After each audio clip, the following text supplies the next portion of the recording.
कौन सा phone use कर रहे हैं आप? मैं जी आईफोन 13। कहाँ से है पैसे?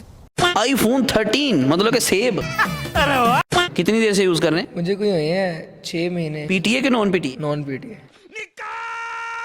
आईफोन 13 है, कितने जीबी है? 128। कितने का लिया था? किट फोन लिया था मैंने 1,03,000 रुपए। 1,03,000 डब्बा पैक? नहीं, यूज में? हाँ किट ली थी मैंने। मतलब कि सारा कुछ ओके था, खुला नहीं हुआ था, बैटरी परसेंटेज? तेरे को कुछ लगा वगैरह नहीं तो फिर इतना जोर से काय को चिल्ला रहा है? स्टाइल है। बैटरी हेल्थ जो थी वो थी उस वक्त 87। आजकल कितने का? आजकल कंडीशन पे डिपेंड करता है। 95 90, अगर कंडीशन खराब है तो 80 85 में भी आपको कोई दे देगा। क्या सोचा था, क्यों लिया? सेब बहुत जरूरी चीज है। जहाँ कहीं जाते हैं हम कवर उतार लेते हैं। आपका कैसा एक्सपीरियंस रहा है और कितने महीने से यूज कर रहे हैं? बहुत अच्छा एक्सपीरियंस रहा है। कोई मैंने आपको 5-6 महीने से मैं इसको यूज कर रहा हूँ। बहुत अच्छा फोन है। अगर पीटीए वाले इसका टैक्स खत्म कर दे वो तो नहीं होना, मगर क्यों वो तो कभी भी नहीं होना। नहीं है तो